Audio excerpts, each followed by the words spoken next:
What do they feel when they do this? I don't understand it. They are all children of God.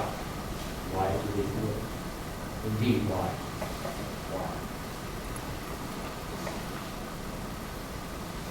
Well, I'm coming to the end here, and I wanted to tell you a story.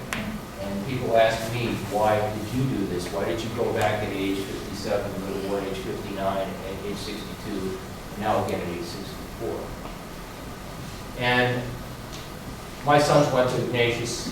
I coached baseball. I grew up with a whole generation of young people. My daughter is the age of your coach. You were at school together. My daughter's a physician in Minneapolis. The story is that I was in Iraq this last time in the emergency room, and I walked in one day, and they told me that a young soldier, 20 years old, had fallen out of the chopper the night before. He thought that it was 5 feet above the ground. It was 35 feet. He jumped out, hit the ground, broke his wrist, broke his ribs. And they said it was okay. So everything else was fine. So, okay, fine. And then the year out, the phone goes off. And it was a radiologist from another base. And I saw the x-ray on this young guy, Chris Frazier. And I can use his name. You can see he was on television last October on public television. What's wrong with him? I said, he seems to be okay. And that's what he told me.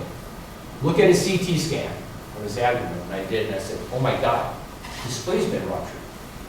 He said, you better get in there right away. He could already be dead. So I raced into the hospital bed, and this young guy, again, looks no older than most of you, laying in the corner, quiet. I walk up, Chris, how are you? Fine, sir. You hurt? Yes. His abdomen is rigid, it means it's full of blood. I got a blood pressure, trying not to panic. It's very low. I said, get blood, get the surgeon. And I said, he said, what's wrong? I said, I got to take him to surgery. I said, where are you from? He said, Lakewood, Ohio. I said, well, that's a coincidence. I'm from Bay Village. He said, Horvath. He said, your son, Andrew, I know him. Wow. Okay. So he goes off. We barely saved his life. I don't see him again. I never thought I'd see him. I knew he survived. I got back from Iraq. 6 weeks later, I got a call. We're sending you back on active duty. Got to send you to Fort Snelling. I don't want to go. You don't have a choice. Here are your orders. Military's good that way. You don't have a choice. Here are your orders. Go to the airport for the second time that year. My wife dropped me off, and I was not real happy. Walked up to the airline desk. A woman was there, mid-40s. She said, are you coming back from Iraq? And I said, well, yeah, I am. I did a few weeks ago. My son was there. You see where this is going. What happened? He fell out of the chopper. Where? Spike. She said, he almost died. She said, one morning a doctor came in, and he raced back in the tent and took my son into surgery and saved his life. I said, oh my God, this is kid's mother. And so I said, Mrs. Frazier, how's Chris doing? And up to that time, she had not told me her name.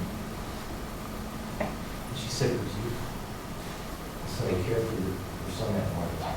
She began to weep, and embraced me and said, you saved my son's life. My little boy came home to me because of you. It was an extremely moving experience to me, and as I walked away with my wife, she said, when you announced you were going back into service age 57, you were ridiculed. And I was. People came up to me and said, you're having a midlife crisis. Who do you think you are? Indiana Jones? You're too old for this. And my wife and I consistently maintained that we were going to care for the neighbor's kids, the kids that grew up with young children. And that's exactly what we did. We went there to care for other people's children. So, in the end of this presentation, I just want to show you the faces of the neighbor's kids. These are faces not a whole lot older than your faces. As I look at each one of you in the eye. That's why I went. That's why we do what we do. We're all mentors. In this case, the other is the neighbor's kids. So in silence, I just want to show you the pictures.